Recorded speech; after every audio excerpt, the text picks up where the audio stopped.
जेबी coaching में आपका स्वागत है। कॉम्पिटिटिव एग्जाम्स में पूछे जाने वाले इडियम्स पर हम चर्चा करेंगे। सीरीज में हम 300 से ज़्यादा इडियम्स कवर करेंगे। इडियम सीरीज का ये पहला वीडियो है जिसमें हम 50 अंग्रेजी मुहावरे उनके मीनिंग और एग्जाम्पल्स के साथ कवर करेंगे। तो चलिए आज का वीडियो शुरू करते हैं।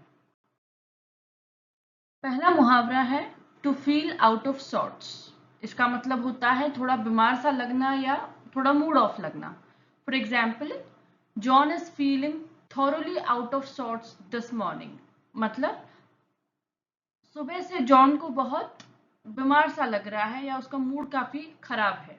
सो to feel out of sorts is to feel a little bit ill या थोड़ा बीमार लगना।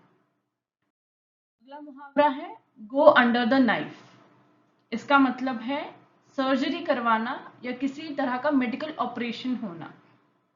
For example, I am going under the knife tomorrow, यानी कि मेरा कल ऑपरेशन होने वाला है या मेरी कल सर्जरी होने वाली है। तो सर्जरी या ऑपरेशन के अलावा हम यूज करते हैं go under the knife. Go under the knife का मतलब है टू हैव मेडिकल ऑपरेशन और सर्जरी। अगला मुहावरा है ब्लैक आउट। इसे ठीक से पकड़ के रखना। ब्लैक और आउट में स्पेस है, हाइफन नहीं है और ये एक वर्ड नहीं है। इसका मतलब चेंज हो जाता है। सो ब्लैक आउट का मतलब है to lose consciousness due to disease, यानी मूर्छित होना। किसी बीमारी के चलते अपनी मूर्छा खो देना या मूर्छित हो जाना। For example, my husband who is suffering from a dreadful disease occasionally has black out, यानी मेरे पति को ऐसी बीमारी है जिसके चलते वो कई बार अपनी मूर्छा खो देते हैं या वो कई बार बेहोश हो जाते हैं। तो ब्लैकआउट का मतलब है to lose consciousness due to disease या किसी बीमारी के चलते मूर्छित हो जाना। अगला मुहावरा है to feel under the weather. इसका मतलब भी होता है बीमार लगना या बीमार होना। For example, sorry I can't come to work today because I am feeling under the weather. अब हम सीधे से ये भी कह सकते हैं कि मेरी तबीयत खराब है या I am feeling ill so I can't come. लेकिन अगर हम फ्रेज का इस्तेमाल करें तो to feel under the weather is used in place of feeling ill. To feel under the weather का मतलब है बीमार लगना या बीमार होना। अगला मुहावरा है एज सिक एज पैरट। अब सिक वर्ड को आप कंफ्यूज मत कीजिएगा। इस मुहावरे में सिक का मतलब बीमार नहीं होता। एज सिक एज पैरट का मतलब है एक्सट्रीमली डिसअपॉइंटेड, यानी बहुत निराश होना। अगर आपको निराशा जतानी है किसी भी माध्यम से तो आप इस फ्रेज का इस्तेमाल कर सकते हैं। For example, he was sick as parrot when he found out he had missed the first half। यानी उसे किसी जगह पहुंचना था, मान लीजिए उसे कोई फिल्म देखनी थी और उसका फर्स्ट हाफ मिस हो गया, वो लेट पहुंचा। या वो किसी इवेंट में जाना चाहता था, रास्ते में ट्रैफिक लग गई और वो लेट पहुंचा और उस इवेंट का फर्स्ट हाफ उसने मिस कर दिया। तो इसके चलते वो बहुत निराश हुआ। तो इस कॉन्टेक्स्ट में हम यूज करेंगे एज सिक एज पैरट। अगला है सिक एज अ डॉग। अब इसमें सिक का अर्थ होता है वाकई में बीमार होना या वॉमिटिंग होना। समझ लीजिए आपने कुछ उल्टा सीधा खा लिया हो जिसके चलते आपका पेट खराब हो गया हो या जिसके चलते आपको उल्टियां हो रही हो, तो उस केस में आप सिक एज अ डॉग का प्रयोग करेंगे। For example, I was sick as a dog after last night's meal, यानी कल रात मैंने कुछ ऐसा खा लिया जिसके चलते मुझे बहुत वॉमिटिंग हुई। तो इसे सीधी तरीके से ना कहते हम कहेंगे कि I was sick as a dog after last night's meal. Sick as a parrot और सिक एज अ डॉग में यही अंतर है कि सिक एज अ पैरट होता है बहुत निराश होना और सिक एज अ डॉग होता है कि वाकई में बीमार होना या उल्टियां होना। अगला है to be at death's door. बहुत बीमार होना, मतलब इतना बीमार होना कि जिसके चलते शायद किसी की मृत्यु हो जाए। उसे हम कहेंगे to be at death's door, यानी बिल्कुल मृत्यु के दरवाजे पर कोई खड़ा है, उसे हम कहेंगे to be at death's door. For example, he told his boss a tale about his mother being at death's door, यानी उसकी माँ इतनी बीमार थी, वो किस्सा वो अपने बॉस को बता रहा है कि उसकी माँ बहुत बीमार थी और बिल्कुल मृत्यु के दरवाजे पर खड़ी थी। इस कॉन्टेक्स्ट में हम यूज करेंगे to be at death's door, यानी बहुत बीमार होना या लाइकली टू डाई, मृत्यु के दरवाजे पर खड़ा होना। अगला मुहावरा है फील ब्लू। कलर को अच्छे से पकड़िए, इसमें फील ब्लू, इसका मतलब है सैड होना या डिप्रेस्ड होना, दुखी या डिप्रेस्ड, दुखी और निराश, इसे हम कहेंगे feel blue. For example, I was really feeling blue after she told me she was leaving, यानी मैंने सोचा नहीं था कि वो ये शहर छोड़ के जाएगी या वो ये घर छोड़ के जाएगी, लेकिन जब उसने मुझे बताया कि वो जा रही है तो मुझे बहुत दुख हुआ इस बात का कि अब शायद पता नहीं फिर कब मिलेंगे। तो इस कॉन्टेक्स्ट में हम यूज करेंगे फील ब्लू। फील ब्लू का अर्थ है टू फील सैड और डिप्रेस्ड। अगला मुहावरा है फीलिंग पीक्ड। इसका अर्थ है लुकिंग और फीलिंग पेल, इल, अनवेल, यानी फिर से बीमार सा लगना। For example, after recovering from malaria Charlie is feeling peaked.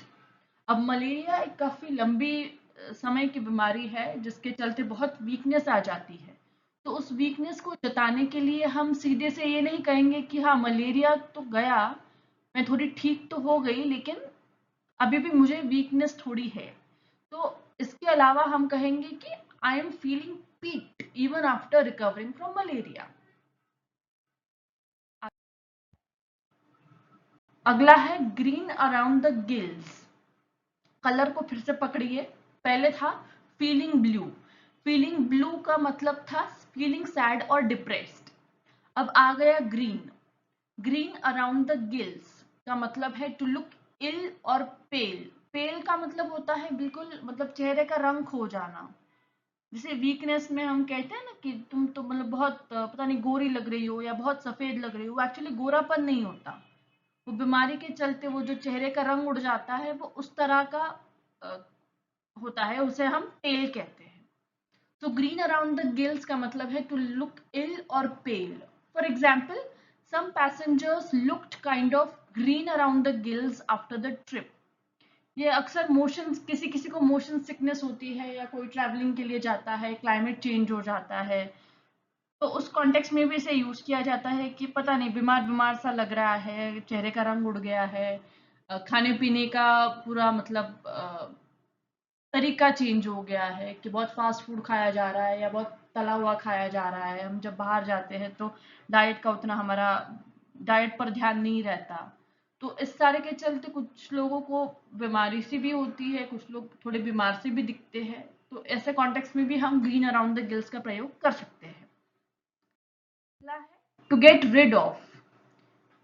इसका मतलब है डिस्पोज ऑफ, यानी किसी चीज का छुटकारा, किसी चीज से छुटकारा पाना, किसी चीज को फेंक देना, dispose of, to get rid of. For example, it is time to get rid of this old sweater. अब ठंडी आ रही है, विंटर का सीजन आ रहा है, लेकिन मेरे पास काफी पुरानी स्वेटर है, अभी वो इतना पुराना हो गया है कि वो मुझे फिट भी नहीं बैठ रहा। तो इस कॉन्टेक्स्ट में मैं कहूंगी कि मैं इसे फेंकना चाहती हूँ। तो सीधे से मैं इसे फेंक दूंगी कहने से बेहतर है हम कहेंगे it is time to get rid of this old sweater.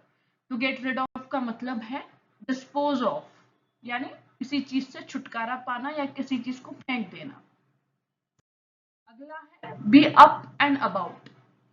Be up and about का प्रयोग अक्सर हम उस कॉन्टेक्स्ट में करते हैं जहां हम किसी बीमारी से लड़ रहे थे, लेकिन अब हम उस बीमारी से रिकवर हो गए हैं, तो उस कॉन्टेक्स्ट में इसका प्रयोग किया जाता है। इसका मतलब है feeling well enough to get out of bed and move around, यानी अब पूरी तरह से हम बेड रिडन नहीं है या पूरी तरह से बेड रेस्ट में नहीं है, अब हम थोड़ा घूम फिर रहे हैं। Specially after sickness. यानी उतने हम रिकवर हो चुके हैं कि हम थोड़ा टहल सकते हैं, लोगों से बात कर सकते हैं, थोड़ा सा लॉन में बाहर घूम सकते हैं। For example, she recently had surgery but now she is up and about again.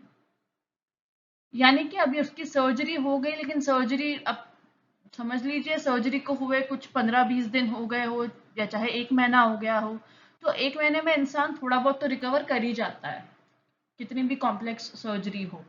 तो इस कॉन्टेक्स्ट में हम कहेंगे कि हाँ, उसकी सर्जरी हुई थी, लेकिन अब वो इतनी रिकवर हो चुकी है कि वो अब घूम फिर सकती है। So she recently had surgery but now she is up and about again. आगे बढ़ते हैं। अगला है take a turn for the worse. Take a turn for the worse का मतलब है और हालत बुरी होना, टू बिकम वर्स, मतलब पहले तो बुरी थी लेकिन अब और ज्यादा बुरी हो गई, उसे हम कहेंगे take a turn for the worse. For example, the patient's condition took a turn for the worse overnight. यानी रातों रात उस पेशेंट की तबीयत और बिगड़ गई, पहले बिगड़ी हुई थी लेकिन रातों रात पता नहीं क्या हो गया कि उसकी तबीयत और बिगड़ गई। तो इस कॉन्टेक्स्ट में हम कहेंगे take a turn for the worse. आगे बढ़ते हैं। अगला है to feel lousy.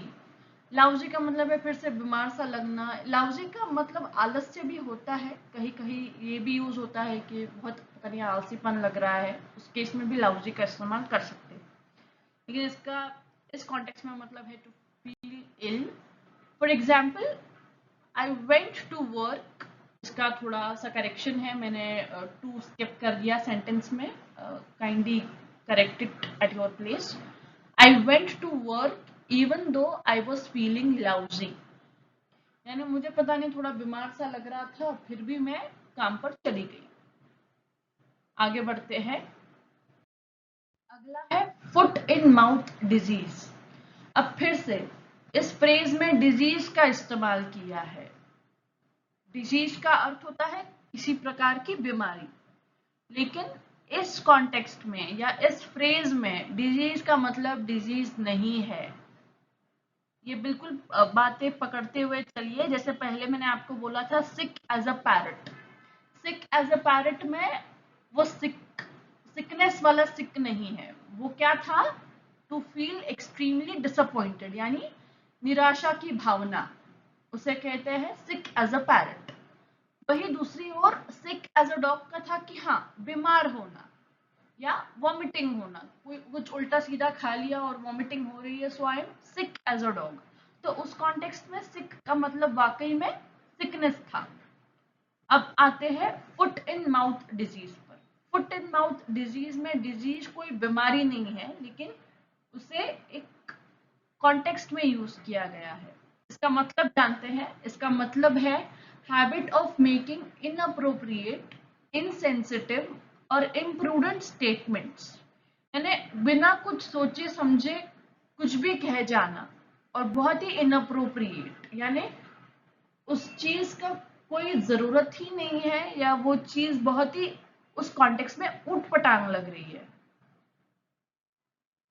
For example, in the early months of the administration, a Washington Post editorial accused Joe Biden of having foot and mouth disease. So Washington Post का ये कहना था उस आर्टिकल में कि बाबा जो हमारे बाइडन साहब है, वो कहीं भी जाते हैं वो कोई भी स्टेटमेंट कर देते हैं, कोई उसका हेड एंड टेल नहीं होता, वो कहीं भी कुछ भी कह देते हैं। तो उस कुछ भी कह जाने को फुट इन माउथ डिजीज कहा जाता है। आगे बढ़ते हैं। फील ऑफ कलर, इसका मतलब है टू फील इल, बीमार लगना। ये वो पेल वाला कॉन्टेक्स्ट ही है कि पेल यानी कि जो चेहरे का बीमारी में रंग उड़ जाता है, उसी तरह का ये है टू फील ऑफ कलर, यानी टू फील इल। मतलब हमेशा जैसा शायद आप खुश होते हैं, मस्ती में होते हैं, हमेशा की तरह तो नहीं लग रहा है। मतलब अगर थोड़ा डाउन सा है तो वो मूड ऑफ नहीं, बट वो थोड़ा बीमारी के कॉन्टेक्स्ट में आता है, to feel off colour. For example, I am feeling a bit off colour today. पता नहीं आज मुझे बिल्कुल अच्छा नहीं लग रहा। शायद वेदर थोड़ा सा गड़बड़ है या थोड़ा सिर दर्द हो रहा है, सो उस कॉन्टेक्स्ट में आप ये कह सकते हैं, to feel off colour, to feel ill. अगला है over the worst. Over the worst, अभी इसके पहले हमने एक डिस्कस किया था, take a turn for the worse. उसका मतलब था कि बिगड़ी हुई हालत और ज्यादा बिगड़ना। अब ओवर द वर्स्ट का जो है, इसका एग्जैक्ट अपोजिट मीनिंग है। ओवर द वर्स्ट का मतलब है कि अभी धीरे धीरे हम बेहतरी की ओर जा रहे हैं, यानी कि गेटिंग स्टेडीली बेटर। अभी हालात खराब थे लेकिन हम धीरे धीरे उस चीज से रिकवर हो रहे हैं, हम बेहतर हो रहे हैं, उसे हम कहेंगे ओवर द वर्स्ट। ये एग्जैक्ट अपोजिट है to take a turn for the worse का।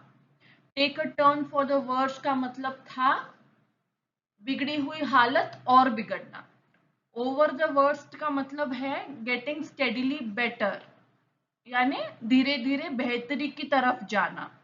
For example, she is still not feeling well but at least she is over the worst, यानी अभी भी उसकी तबीयत खराब है लेकिन वो पहले से काफी बेहतर है। पहले तो बहुत ही खराब थी, पहले तो बहुत ही बिगड़ी हुई हालत थी, लेकिन अब वो उससे बेहतर है, तो उसे हम कहेंगे ओवर द वर्स्ट। अगला है रेन कैट्स एंड डॉग्स। ये काफी कॉमन फ्रेज है, एग्जाम्स में भी पूछा गया है, काफी आसान सा है। रेन कैट्स एंड डॉग्स का मतलब होता है रेन हेविली, बहुत बारिश होना। For example, don't forget to take your umbrella, it is raining cats and dogs out there, यानी अपना छाता साथ में रखना क्योंकि तुम जहां जा रहे हो वहां बहुत बारिश हो रही है। रेन कैट्स एंड डॉग्स का मतलब है टू रेन हेवीली, बहुत बारिश होना। अगला है as white as a sheet. अब फिर से कलर वाली बात आ गई जो मैं आपको कह रही थी। पहला था पेल, दूसरा था टू फील ऑफ कलर, तीसरा अब आ रहा है as white as a sheet. इसका मतलब होता है pale face. Pale face usually because of illness, shock और फियर। ये किसी भी चलते हो सकता है, ये बीमारी के चलते हो सकता है, ये किसी शौक के चलते हो सकता है, या किसी डर के चलते हो सकता है। As white as a sheet, यानी कि चेहरे का पूरा रंग ही उड़ जाना, चेहरा सफेद हो जाना। For example, are you okay, you are white as a sheet, यानी कि मैं किसी से पूछ रही हूँ कि बाबा तुम ठीक तो हो ना, तुम्हारे चेहरे का तो पूरा रंग ही उड़ चुका है, क्या हो गया।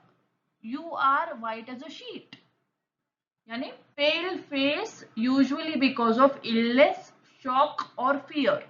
ये इन तीनों कारणों की वजह से हो सकता है। आपको कॉन्टेक्स्ट चेक करना होगा कि बीमारी की बात हो रही है, शॉक की बात हो रही है, या फिर डर की बात हो रही है। So as white as a sheet is pale face, इन तीन कारणों की वजह से, इलनेस, शॉक और फियर। अगला है to move heaven and earth. अब हेवन का मतलब स्वर्ग है, अर्थ का मतलब पृथ्वी है। अब आप बताइए मुझे, किसी में इतनी ताकत है कि भाई आप स्वर्ग, अब जाकर स्वर्ग हिला देंगे या आप पृथ्वी हिला देंगे? आप पकड़ के हिला सकते हैं इन दो चीजों को? नहीं हिला सकते। लेकिन इस मुहावरे का या इस ईडियम का कॉन्टेक्स्ट है टू मेक सुप्रीम एफर्ट, यानी इतनी मेहनत करना जो बिल्कुल इस बराबर है कि भाई मैंने स्वर्ग भी हिला दिया, मैंने पृथ्वी भी हिला दी। To move heaven and earth, मैंने इतना एफर्ट लगाया, मैंने इतना प्रयास किया। For example, he vowed that he would move heaven and earth to finish the project on schedule, यानी उसकी शेड्यूल, उसकी प्रोजेक्ट का एक डेडलाइन है, तो उसने कसम खा ली कि मैं अब इतनी मेहनत करूंगा, मैं इतना प्रयास करूंगा कि मेरा ये प्रोजेक्ट उसकी डेडलाइन में खत्म हो जाए। तो उस कॉन्टेक्स्ट में वो कहता है कि he would move heaven and earth to finish the project on schedule। अगला है टूथ एंड नेल। अब इसे दांत या कीली से एसोसिएट मत करना, ये सुनने में वैसा है, टूथ एंड नेल, और सिर्फ ये इतने ही 3 शब्द है इसमें। इसका मतलब होता है विथ ऑल वंस पावर, मतलब जितनी सामने वाले की शक्ति है या जितनी किसी की भी शक्ति है, वो सारी शक्ति उसने किसी काम में लगा दी। उस कॉन्टेक्स्ट में हम कहेंगे tooth and nail. To move heaven and earth था कि मैंने बहुत प्रयास किया, मैंने सुप्रीम एफर्ट लगाया, मतलब इतना एफर्ट लगाया कि कोई उतना एफर्ट लगा ही नहीं सकता। इतना एफर्ट लगाया कि मैंने स्वर्ग भी हिला दिया, पृथ्वी भी हिला दी। अब आता है टूथ एंड नेल, यानी मेरी जितनी स्ट्रेंथ है, मेरी जितनी पावर है, मेरे अंदर जितनी शक्ति है, मैं वो सारी शक्ति उस काम में लगा दूं, उसे कहेंगे tooth and nail. For example, families will fight tooth and nail to preserve their heritage. यानी किसी का कल्चर है, उसे वो कल्चर बहुत प्यारा है। ये बिल्कुल पुराने जनरेशन्स की भी बात है और आजकल के जनरेशन्स की भी बात है कि हम हमारे कल्चर को सेव करने के लिए, बिल्कुल इंटैक्ट रखने के लिए हम हमारी जी जान लगा देंगे। तो उस जी जान लगाने को कहते हैं tooth and nail. So tooth and nail is with all one's power. अपनी पूरी जी जान लगा देना। अगला है under his thumb। अब under his thumb का मतलब, इसका लिटरल मीनिंग मत लेना कि thumb का मतलब इसमें अंगूठा नहीं है। under his thumb का मतलब है under his control, सब कुछ उसके कंट्रोल में है। So कंट्रोल की जगह हम यूज करेंगे under his thumb। यानी हम कहते हैं ना कि सब कुछ उसकी मुट्ठी में है, या हम हिंदी में जो प्रयोग करते हैं सब उसकी मुट्ठी में है, ये उस तरह का है। Under is thumb, under is control. For example, he has got the committee firmly under his thumb. They agree to whatever he says. यानी वो जो भी कहेगा वो कमिटी उससे अग्री करती है, बिल्कुल हाँ में हाँ मिलाती है, क्योंकि सारे के सारे जो है वो उसके कंट्रोल में है, यानी सारे के सारे उसके थंब के अंडर है। They are under his thumb, under his control. अगला है इन हॉट वाटर। अब फिर से इसका लिटरल मीनिंग मत लेना, गर्म पानी में नहीं है। इसका मतलब है इन ट्रबल, या किसी बहुत बड़ी परेशानी में होना, किसी दिक्कत में होना, उसे कहेंगे in hot water. For example, he found himself in hot water over his comments about immigration. अब भाई साहब ने इमिग्रेशन पर कुछ ऐसे बयान जारी कर दिए कि उसकी परेशानी बढ़ गई। शायद बहुत सारे लोग उससे ऑफेंड हो गए, बहुत सारे लोग नाराज हो गए कि बाबा ये बंदा कह क्या रहा है, लोगों ने ऑब्जेक्शन जताया।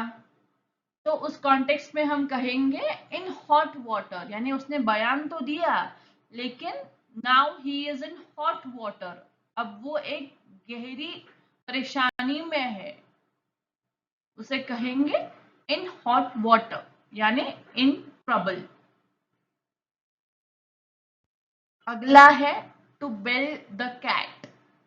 अब फिर से यह असली वाली बिल्ली नहीं है, इसका फ्रेजल यूजेज है और ये काफी कॉमन सा है, कई बार एग्जाम्स में भी आया है, बहुत सारे आर्टिकल्स में भी यूज होता है। आप कोई भी ब्लॉग पोस्ट भी पढ़े उसमें भी ये काफी हद तक यूज होता है। It's a very common phrase. To bell the cat, इसका मतलब है टू फेस द रिस्क, या ऐसा कोई डेंजरस काम कर लेना जो सबकी भलाई के लिए जरूरी है, लेकिन उसे करने की हिम्मत कोई नहीं जुटा पा रहा। तो जो भी वो डेंजरस काम करेगा उसे हम कहेंगे he is going to bell the cat, या she is going to bell the cat, यानी कि वो ये डेंजरस काम कर लेगी ताकि ये सबके हित में जारी हो। For example, everybody seems to agree that we have got to bell the cat, but no one wants to step forward and volunteer to lead. अब सबका एक मत है कि हाँ, हमें ये डेंजरस काम तो करना है, किसी ना किसी को तो ये काम करना पड़ेगा और ये काम करने की जरूरत भी है, लेकिन हम में से कोई भी आगे चल के लीड लेके वो काम करना नहीं चाहता, वो डर भी लग रहा है। तो हम कहेंगे टू बेल द कैट, यानी टू फेस द रिस्क और to take up a dangerous job. अगला है गेन ग्राउंड। इसका मतलब है तेजी से चलना या इतनी मेहनत करना कि हम किसी के करीब आ जाए। ये यूजुअली उस कॉन्टेक्स्ट में यूज होता है कि कंपटीशन के कॉन्टेक्स्ट में यूज होता है कि कोई इंसान है जो फर्स्ट आ रहा है, कोई इंसान है जो सेकंड आ रहा है, कोई इंसान है जो थर्ड आ रहा है। तो अगर सेकंड वाला थोड़ी और मेहनत करे और वो फर्स्ट के पास जाने की, यानी कि फर्स्ट और सेकंड के बीच में अगर गैप कम हो रहा है, तो हम कहेंगे कि वो सेकंड वाला जो है ही इज गेनिंग ग्राउंड, यानी वो अपनी ऐसी मेहनत कर रहा है कि वो फर्स्ट नंबर के काफी करीब पहुंच चुका है। तो इसका एग्जाम्पल है she was trailing in the race, यानी वो रेस में काफी पीछे थी, but she was beginning to gain ground on the leaders, यानी वो रेस में काफी पीछे थी, लेकिन उसने ऐसी मेहनत की या वो ऐसी तेज भागी कि जो भी लीडिंग पे था या जो जीत रहा था वो उसके काफी करीब जाके पहुंच। So she was trailing in the race, but she was beginning to gain ground on the leaders. अगला है क्लोज शेव। फिर से शेव को शेविंग से एसोसिएट मत कीजिए। ये वर्ड्स इस तरह के होते हैं कि हम अंदाजा लगाते हैं और जब एमसीक्यूज आते हैं तो उसमें हम गलतियां कर बैठते हैं। तो क्लोज शेव का मतलब शेविंग नहीं या कोई जिलेट का रेजर नहीं। क्लोज शेव का मतलब है नैरो एस्केप, यानी बाल बाल बचना, जिसे हम कहते हैं कि बाबा मैं तो बाल बाल बच गया, that is close shave. For example, I have had a few close shaves in my life time, यानी मेरे साथ ऐसे कई सारे प्रसंग हुए मेरी जिंदगी में कि मैं काफी हद तक कई बार बाल बाल बच गया। But this one was the scariest, लेकिन इस बार जो हुआ ये तो काफी डरावना था। इससे पहले भी मैं काफी चीजों से या काफी सिचुएशन से बाल बाल बचा हूँ। So I have had a few close shaves in my life time, but this one was the scariest. अगला है सिटिंग ऑन द फेंस। अब ये बिल्कुल इसका अगेन लिटरल मीनिंग मत लेना, इसको बिल्कुल आप वो हमटी Dumpty sat on a wall वाला सिचुएशन मत बताना। सिटिंग ऑन द फेंस यानी लिटरली फेंस पे बैठना नहीं होता। इसका मतलब होता है हेजिटेटिंग बिटवीन टू डिसीजंस, यानी आपको डिसीजन तो लेना है, आपके सामने समझ लीजिए दो चॉइसेस है, आपको एक चूज करना है लेकिन आप कर नहीं रहे, उसका मतलब होता है सिटिंग ऑन द फेंस। यानी हाँ, सामने मेरे दो ऑप्शंस है, मुझे एक चूज करना है, ये सिचुएशन की जरूरत है या सिचुएशन की नीड है, लेकिन मैं कोई भी चॉइस नहीं कर रहा, उसे कहेंगे sitting on the fence, hesitating between two decisions. For example, the councilman is afraid he will lose votes if he takes sides on the zoning issue. यानी उस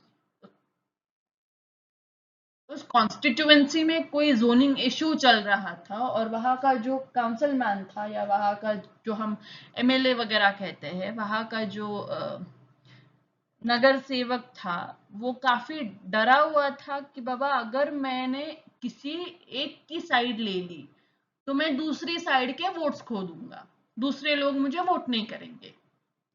but he can't sit on the fence for ever. अब वो डर तो रहा है लेकिन वो हमेशा के लिए तो ऐसे बिना डिसीजन लिए बैठ नहीं सकता, उसे कोई ना कोई डिसीजन तो लेना ही पड़ेगा। तो इस कॉन्टेक्स्ट में हम कहेंगे सिटिंग ऑन द फेंस। अगला है टू लुक और feel like death warmed up. अब फिर से डेथ वार्म्ड अप का आया है। पहला वाला हमने डेथ का डिस्कस किया था, उसका मतलब था to be at death's door, यानी इतने बीमार थे कि बिल्कुल मृत्यु के दरवाजे पे खड़े थे, बहुत बीमार। इसका मतलब भी कुछ उसी प्रकार का है। टू लुक और feel like death warmed up का मतलब है टू लुक और फील वेरी इल, बहुत बीमार होना। For example, he shouldn't be working when he is so ill, he looks like death warmed up. यानी वो उसने ऐसी बीमारी में या इतने बीमार होने के बावजूद उसने काम नहीं करना चाहिए, वो वाकई में he is looking like death warmed up, यानी वो वाकई में बीमार दिख रहा है। At arm's length, at arm's length का मतलब है टू कीप अ डिस्टेंस, दूरी बनाए रखना। For example, I always had the feeling she was keeping me at arm's length, यानी मुझे बार बार लग रहा था कि वो मुझसे दूरी बनाए बैठी है या दूरी बनाए खड़ी है, मुझे पता नहीं क्यों। लेकिन दूरी बनाए रखना इसका मतलब होता है at arm's length, to keep a distance. अगला है बर्न द मिडनाइट ऑयल। अब फिर से इसे बिल्कुल वर्ड टू वर्ड मत लेना, इसका मतलब ये नहीं होता कि आप रात भर या रात के 12 बजे आप तेल जला रहे हैं या बाती जला रहे हैं तेल डालकर, वो मतलब नहीं है इसका। इसका मतलब है टू वर्क और स्टडी हार्ड। ये सारे उन लोगों के लिए है जो कम्पिटिटिव एग्जाम्स भी दे रहे हैं कि आप रात रात भर जाग जाग कर पढ़ाई कर रहे हैं, बहुत मेहनत कर रहे हैं, उस कॉन्टेक्स्ट में यूज होता है burn the midnight oil. For example, Jill has been burning the midnight oil lately. I guess she has a big exam coming up. यानी कि जिल आजकल बहुत मेहनत कर रही है या आजकल बहुत बहुत पढ़ाई कर रही है, तो मुझे ऐसा लगता है कि शायद उसका कोई एग्जाम नजदीक है। So to burn the midnight oil का मतलब है टू वर्क और स्टडी हार्ड। अगला है एट डैगर्स ड्रॉन। अब ये भी काफी कॉमन सा है, बहुत जगह इस्तेमाल होता है। एट डैगर्स ड्रॉन का मतलब है बिटरली हॉस्टाइल, यानी बहुत ही मतलब ऐसा इतना गुस्सा कि बाबा वायलेंट हो जाए एक दूसरे के साथ, उस तरह का। बिटरली हॉस्टाइल, बहुत कड़वाहट, दोनों के बीच इतनी कड़वाहट कि ये किसी भी वक्त एक दूसरे के साथ वायलेंट हो सकते हैं, किसी भी वक्त आक्रामक हो सकते हैं। For example, she and her mother were at daggers drawn, यानी पता नहीं उन दोनों के बीच क्या हुआ, लेकिन ऐसा कुछ हुआ कि they were bitterly hostile towards each other, बिल्कुल मतलब अभी आक्रामक हो जाएंगे, ऐसा कुछ उन दोनों के बीच हो गया, तो उस कॉन्टेक्स्ट में हम कहेंगे एट डैगर्स ड्रॉन। अगला है an iron hand.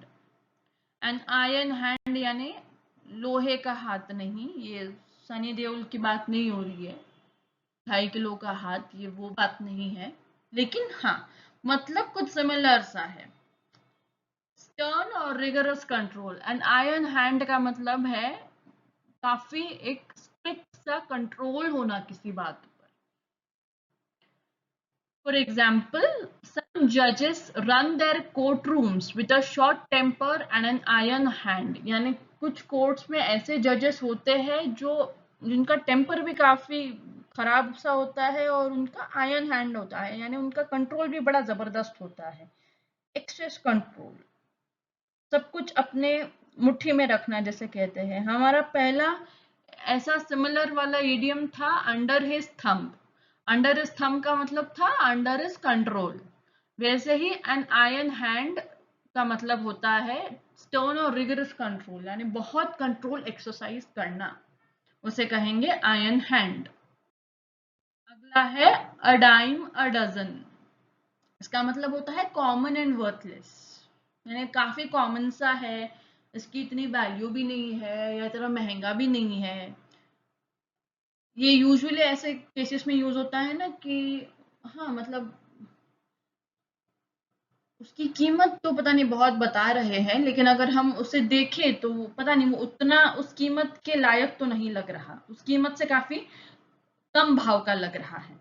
For example, those antique dishes are pretty but they are a dime a dozen, यानी एंटिक पीसेस यानी ऐसे पीसेस जो बहुत दुर्लभ हो, जो बहुत इजीली अवेलेबल ना हो, लेकिन अभी उन्होंने नाम तो दे दिया कि ये एंटिक डिशेस है और वो दिखने में भी बहुत सुंदर है, लेकिन they are a dime a dozen, यानी ये बहुत ही कॉमन हो चुकी है, ये एंटिक नहीं रही। ये लोग बस मार्केटिंग कर रहे हैं कि ये डिशेस एंटिक है, लेकिन ऐसे पीसेस मैंने और भी देखे हैं जगह जहां कम कीमत में थे। So it is very common. So a dime a dozen का मतलब है कॉमन एंड वर्थलेस। अगला है एट सिक्सेस एंड सेवन। फिर से नंबर्स को एकदम लिटरली मत लेना। एट सिक्सेस एंड सेवन का मतलब है कंफ्यूज्ड और डिसऑर्गेनाइज्ड, यानी ऐसे कंफ्यूजन है कि मैं कुछ भी ऑर्गेनाइज नहीं कर पा रही हूँ, सब अस्त व्यस्त पड़ा है। For example, the government is at sixes and sevens over the issue of domestic security, यानी वहां की डोमेस्टिक सिक्योरिटी या इंटरनल सिक्योरिटी इतनी बिगड़ चुकी है, गवर्नमेंट को कुछ सूझ ही नहीं रहा कि ये किस तरह का इश्यू है कि गवर्नमेंट खुद कंफ्यूज हो गई कि अब करे तो क्या करे। So at sixes and sevens का मतलब है कंफ्यूज्ड और डिसऑर्गेनाइज्ड। अगला है call spade a spade. Again this is very common, ये एग्जाम्स में भी आ चुका है और काफी हद तक बहुत जगह पर यूज भी होता है। कॉमन कॉमन बातचीत में भी, जो इंग्लिश में बात करते हो या कैसे भी, ये कॉमन यूजेज में भी ये इसका इस्तेमाल होता है, बोलचाल में भी इस्तेमाल होता है। इसका मतलब होता है to speak plainly and frankly, यानी जैसे का तैसा कह देना, जो जैसा है वैसा कहना, उसको बिल्कुल शुगर कोट नहीं करना या कुछ मैनिपुलेट नहीं करना। हाँ, सामने मुझे दिख रहा है कि वो पता नहीं बहुत ही गंदा दिख रहा है, तो मैं कह दूंगी हाँ बहुत ही गंदा दिख रहा है, यानी हाँ गंदे को गंदा कहना, call spade a spade. For example, he was above board, outspoken, downright, blunt even, and bold, always calling spade a spade, यानी उसका ऐसा मिजाज था, उसका ऐसा नेचर है कि वो जैसे को तैसा ही बोलेगा, यानी किसी का मन रखने के लिए कुछ नहीं कहेगा, जो उसे जैसा दिख रहा है वो उससे वैसा ही कहेगा। अगला है आई वॉश। अभी आई वॉश का मतलब वो भी होता है कि जिससे हम आंख धोते हैं, उस तरह का कोई केमिकल या कोई मेडिसिन, लेकिन इडियम्स या फ्रेजेस में इसका मतलब चेंज हो जाता है। इसका मतलब होता है प्रिटेंस। प्रिटेंस यानी इल्यूजन या कुछ झूठ झूठ दिखाना, जैसा है वैसा ना दिखाकर झूठ फैलाना या झूठ दिखाना। For example, the interview is an eye wash, the candidates has already been selected, यानी ये इंटरव्यू बस नाम का इंटरव्यू है, बस कुछ डॉक्यूमेंटेशन या किसी पेपर पर वो फॉर्मेलिटी दिखाने के लिए लिया गया इंटरव्यू है। It is just a pretence, सब झूठ झूठ है क्योंकि कैंडिडेट तो ऑलरेडी सिलेक्ट हो चुका है। सो इस कॉन्टेक्स्ट में हम कहेंगे आई वॉश। आई वॉश का मतलब है प्रिटेंस, यानी झूठ दिखाना, छलावा करना, इल्यूजन। अगला है किक द बकेट। फिर से लिटरल इसका मत दे कॉन्टेक्स्ट पकड़ना, लिटरली इसका इसका मतलब बिल्कुल ये नहीं है कि बाल्टी को जाके लात मारना। किक द बकेट का मतलब है to die. Example, every one of us will kick the bucket someday. Kick the bucket आप इसे ऐसे भी याद कर सकते हैं कि हाँ सबका टाइम आएगा, सबको यहाँ से जाना ही पड़ेगा। सो जो भी टाइमर है वो कहीं ना कहीं तो स्टॉप होगा, तो वो टाइमर स्टॉप होगा, उसे हम किक द बकेट भी कह सकते हैं। To die, kick the bucket का मतलब है टू डाई। अगला है टू नो द रोप्स। फिर से कॉन्टेक्स्ट बिल्कुल भी लिटरल मीनिंग नहीं पकड़ना। रोप्स का मतलब रस्सी नहीं है यहाँ। टू नो द रोप्स का मतलब है टू अंडरस्टैंड द डिटेल्स, यानी किसी भी काम के बारे में सब कुछ जानना, मतलब इस तरह से जानना कि वो काम आपके सामने किसी भी रूप में आ जाए आप उसे पूरा कर सकते हो, कितनी भी मुश्किलें आ जाए आपको इतना कुछ मालूम है उस चीज के बारे में कि आप उसे आराम से जो है कि कंप्लीट कर सकते हैं। For example, the moment she got to know the ropes there was no stopping her, यानी जैसे ही उसे सारी डिटेल्स पता चल गई, कोई भी उसे मैनिपुलेट नहीं कर सकता था, कोई भी उसे रोक नहीं सकता था, क्योंकि उसे तो सब पता है। अब आप उसके सामने कितनी भी शर्तें रखे, कितनी भी मुसीबतें उसके सामने आए, she is going to get through because she knows the ropes, यानी उसे डिटेल्स सारी मालूम है. टू नो द रोप्स का मतलब है टू अंडरस्टैंड द डिटेल्स और to know the integrity of any task that you are doing. अगला है a man of straw. A man of straw का मतलब है अ वीक पर्सन. कमजोर इंसान को कहेंगे अ मैन ऑफ स्ट्रॉ.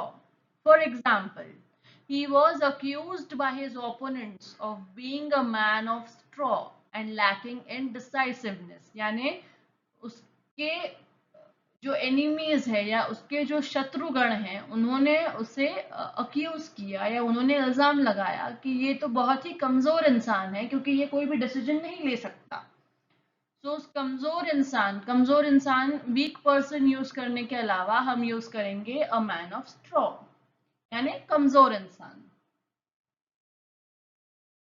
अगला है बाइट वंस टंग. इसका मतलब होता है to make a desperate effort to avoid saying something. यानी आपको कहना तो बहुत कुछ है और वो कहते हैं ना कि बड़ा जोर से आ रहा है, भाई अब तो मुझे कहना ही है, मुझे ये बात कहनी ही है. चाहे गुस्सा आ गया हो, चाहे एक एक्साइटमेंट हो, मुझे तो बस ये बात कहनी है. ये सामने वाला पता नहीं मेरा इतना मजाक उड़ाया जा रहा है और मैं सुने जा रही हूँ, अब तो मुझे कहना है. यानी वो जो एक अर्ज है कि हाँ मुझे तो ये कहना ही कहना है, लेकिन आप कंट्रोल करते हो, तो उस कंट्रोल को कहेंगे बाइट वंस टंग. यानी to make a desperate effort, मतलब इतना जोर लगाना कि जो मुझे कहना है मैं नहीं कहूंगी, मुझे कहना तो बहुत है लेकिन मैं नहीं कहूंगी, तो उस एफर्ट को कहेंगे bite one's tongue. For example, I had to bite my tongue and accept his explanation. यानी वो सामने वाला मुझे कुछ एक्सप्लेन कर रहा है, मेरे अपने पॉइंट्स है जो शायद उस एक्सप्लेनेशन के अपोजिशन में है या उस एक्सप्लेनेशन को कॉन्ट्राडिक्ट करते हैं. मेरे व्यू पॉइंट्स थोड़े से अलग हैं, लेकिन मुझे कहना तो था, मुझे अपना पॉइंट ऑफ व्यू से बताना था कि I don't agree with you, लेकिन मैंने एफर्ट लगाया, मैंने कोशिश की कि मैं वो ना कहूं. उसे कहेंगे bite my tongue. I had to bite my tongue and accept his explanation. अगला है लैटिन एंड ग्रीक. इसका मतलब है अनेबल टू अंडरस्टैंड. नहीं, लैटिन एंड ग्रीक यानी ये सामने वाला पता नहीं क्या कह रहा है, ये कुछ अलग ही भाषा में बात कर रहा है, ऐसी भाषा में बात कर रहा है जो मुझे समझ नहीं आती. लैटिन एंड ग्रीक अगेन ये बहुत कॉमन फ्रेज है, ये नॉर्मल यूसेज में भी काफी इस्तेमाल होता है. सो इट इज वेरी कॉमन. इसका मतलब है अनेबल टू अंडरस्टैंड, यानी समझ में ना आना, ये पता नहीं किस भाषा में बात कर रहा है, ऐसी भाषा में बात कर रहा है जो मुझे समझ नहीं आती. तो उस कॉन्टेक्स्ट में हम कहेंगे Latin and Greek. For example, while my brothers were discussing the most recent football disaster, it was all Latin and Greek to me. यानी मेरे भाई जो थे वो एक फुटबॉल मैच कुछ दिनों पहले हुई थी उसका डिस्कशन कर रहे थे, यानी पता नहीं ये टीम कैसे हार गई वगैरह वगैरह. और मेरे लिए तो ये टॉपिक बिल्कुल ही नया था क्योंकि मुझे ना फुटबॉल में इंटरेस्ट है ना मुझे फुटबॉल के बारे में कुछ जानकारी है. तो मेरे लिए तो ये बहुत ही लैटिन एंड ग्रीक था, मेरी तो बिल्कुल भी समझ में नहीं आया. सो लैटिन एंड ग्रीक का मतलब है अनेबल टू अंडरस्टैंड. अगला है अ डैम्प स्क्विब. इसका मतलब है अ सिचुएशन और event which is much less impressive then expected. यानी हमें प्रॉमिस तो बहुत कुछ किया था या फिर हमारी खुद की बहुत एक्सपेक्टेशन थी कि हाँ ये इवेंट तो मतलब बिल्कुल 5 स्टार 7 स्टार होटल में कंडक्ट करेंगे, खाना इतना बढ़िया देंगे, सेलिब्रिटी गेस्ट को बुलाएंगे, सो एक बड़ा तामझाम होगा, बहुत ही अच्छा वाला, बहुत खर्चा किया होगा वगैरह वगैरह. तो हमारी एक्सपेक्टेशन ऐसी है कि ये बिल्कुल मतलब 5 स्टार 7 स्टार टाइप इवेंट होगा, लेकिन होता है सब उल्टा. उसे कहेंगे a damp squib. For example, they promised us fireworks but they have produced a damp squib. यानी उन्होंने हमें बताया कि हाँ इवेंट तो बहुत बढ़िया होगा, कमाल का इवेंट होगा, मतलब ऐसा इवेंट होगा जो किसी ने देखा ही नहीं होगा. इतना प्रॉमिस किया, हमारी इतनी एक्सपेक्टेशंस बढ़ा दी, लेकिन जब इवेंट एक्चुअली हुआ तो it was a flop show. हम आम भाषा में कहेंगे कि अरे बड़ा ही फ्लॉप शो था, बहुत ही बोरिंग था, मतलब जितना बताया उतना तो उसके तो आसपास भी नहीं पहुंचा, इतना खराब था, तो उसे हम कहेंगे अ डैम्प स्क्विब। अगला है अ मेयर्स नेस्ट। अब मेयर यूजुअली फीमेल हॉर्स को कहा जाता है। अब फीमेल हॉर्स का समझ लीजिए नेस्ट कैसे होगा, नेस्ट यानी घोंसला। तो ये थोड़ा कॉन्टेक्स्ट उस तरह से लगाइए कि मेयर्स नेस्ट यानी ये किसी तरह का झूठ है, किसी तरह का इल्यूजन है, किसी तरह का छलावा है। तो अ मेयर्स नेस्ट का मतलब है अ फॉल्स डिस्कवरी और illusion. For example, the announced cure for the disease was merely another mare's nest. यानी एक बीमारी है, उस बीमारी का इलाज किसी ने बताया है, लेकिन पता चला कि वो तो मतलब बिल्कुल ही फेक था, वो इलाज तो सही वाला इलाज था ही नहीं। उन्होंने अनाउंसमेंट तो कर दी, लेकिन it was a false discovery, a false alarm, एक झूठ था, छलावा था। उसे कहेंगे अ मेयर्स नेस्ट। अगला है अ पीस ऑफ केक, यानी बड़े से केक का एक छोटा सा हिस्सा। इसका मतलब है something that is easy to understand और डू, यानी कोई भी चीज जो आप आसानी से कर सकते हैं या आसानी से समझ सकते हैं। For example, completing the assignment was a piece of cake for him, यानी वो असाइनमेंट उसके लिए बहुत आसान था, इतना आसान था कि वो मतलब चुटकी बजाते वो कंप्लीट कर सकता था, उसके लिए इतना आसान था। So it was a piece of cake for him. अब अंडरस्टैंडिंग का हमने एक और पढ़ा था पीछे, जो था टू नो द रोप्स, यानी टू अंडरस्टैंड द डिटेल्स। उसका मतलब था टू नो द रोप्स का मतलब था to understand the details. A piece of cake का मतलब है कि जो बहुत ही आसानी से समझ पाए या आसानी से कर पाए। अगला है आउट ऑफ द ब्लू। अब ये ब्लू वर्ड फिर से आ गया, फील ब्लू था, फील ब्लू का मतलब था सैड एंड डिप्रेस्ड। अब आउट ऑफ द ब्लू का मतलब है अनएक्सपेक्टेडली, यानी कुछ ऐसी चीज हो जाना जो हमने एक्सपेक्ट ही नहीं की थी, जिसकी हमने अपेक्षा ही नहीं की थी। अनपेक्षित को कहते हैं out of the blue. For example, he arrived out of the blue after 2 years of silence, यानी 2 साल तक तो उसका कोई कांटेक्ट ही नहीं था। 2 साल तक ना उसने कभी फोन किया, ना मैसेज किया, ना बात की, ना मिलने आया, लेकिन अब जाकर वो आ गया, और वो अचानक से आ गया, मैंने तो सोचा ही नहीं था कि वो आएगा। तो उस कॉन्टेक्स्ट में हम out of the blue use करेंगे कि ही arrived out of the blue after 2 years of silence, वो अचानक से आ गया, मेरी तो अपेक्षा भी नहीं थी, मेरे लिए बहुत ही अनपेक्षित था उसका आना। सो उसे कहेंगे आउट ऑफ द ब्लू। अगला है कीप समथिंग एट बे। इसका मतलब है keep something away.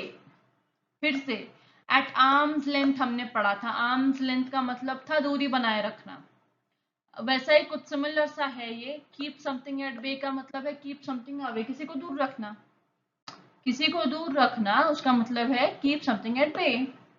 For example, the vaccine has help to keep the virus at bay, यानी ये इस तरह का वैक्सीन है कि ये बिल्कुल इस वायरस पे काम कर गया, यानी अब मैंने वैक्सीन लगा ली, अब तो ये वायरस मेरे पास भी नहीं आएगा, अब आसपास भी नहीं फटकेगा।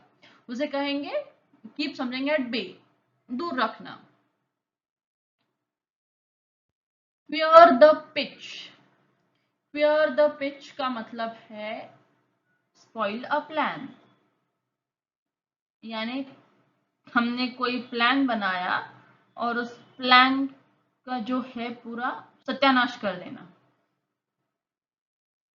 उस प्लान को खराब कर देना। Example, he cleared the pitch by revealing the surprise, यानी बर्थडे पार्टी तो सरप्राइज थी, हमने सरप्राइज बर्थडे पार्टी प्लान की थी, लेकिन वो सरप्राइज रहा ही नहीं, क्योंकि इसने तो हमारा प्लान ही स्पॉइल कर दिया, उसने खुद जाके बता दिया कि हाँ हम बर्थडे पार्टी कंडक्ट कर रहे हैं।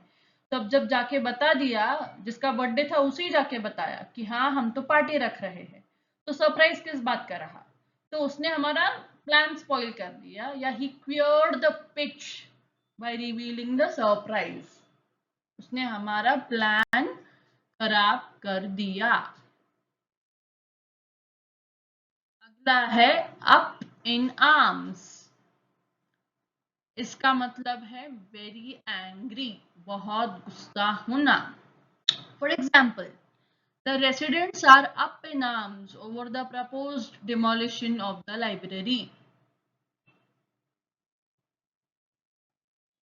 अप इन आर्म्स का कॉन्टेक्स्ट ये भी हो सकता है कि लोग इतने गुस्से में हैं कि उन्होंने मतलब बिल्कुल रिबेलियन चालू कर दिया।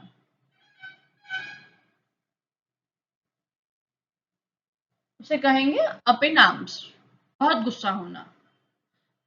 अब बिल्डिंग में लाइब्रेरी बनी हुई थी, उस लाइब्रेरी को डिमोलिश करने वाले थे, तो जैसे ही ये खबर फैल गई तो वहां के जो रहने वाले थे वो बहुत गुस्सा हो गए, तो उसे कहेंगे the residents are up in arms over proposed demolition of the building or the library. अगला है और आज का आखिरी, ब्रेक अ लेग, इसका मतलब टांग तोड़ना नहीं होता। Again this is a very common idiom और फ्रेज, ये काफी बार एग्जाम्स में भी आ चुका है और कॉमन यूजेज में आप ब्लॉग्स, आर्टिकल्स, सोशल मीडिया, ये काफी जगह आपको इसका यूजेज मिलेगा। ये नॉर्मली बोलते वक्त भी इसका कई लोग प्रयोग करते हैं। सो ब्रेक अ लेग का मतलब है गुड लक, आप किसी को बेस्ट ऑफ लक विश कर रहे हो, आप किसी को गुड लक विश कर रहे हो, तो उसे हम कहेंगे break a leg. For example, break a leg in your performance tonight, मतलब हाँ मुझे पता है आज तुम्हारी परफॉर्मेंस है, so instead of saying good luck for your performance I would say go break a leg in your performance tonight, यानी all the best for your performance. तो आज के लिए इतना ही। आज हमने 50 ईडियम्स कवर किए हैं। अगली सीरीज में या सेकंड डे या सेकंड वीडियो जो इस सीरीज का आएगा उसमें हम नेक्स्ट 50 कवर करेंगे, यानी ये 50, तो अगला हम कवर करेंगे 51 to 100, ऐसे ईडियम्स हम अगली वीडियो में कवर करेंगे। स्टे ट्यून्ड और पढ़ते रहिएगा, रिवाइज करते रहिएगा, और जैसे ही ये सीरीज खत्म होती है मैं साइड बाय साइड इसके एमसीक्यूज भी लाया करूंगी, जो कुछ शॉर्ट्स में भी पब्लिश होते हैं या एज वीडियोज भी पब्लिश होते हैं, तो वो भी जरूर चेकआउट कीजिएगा। Thank you so much.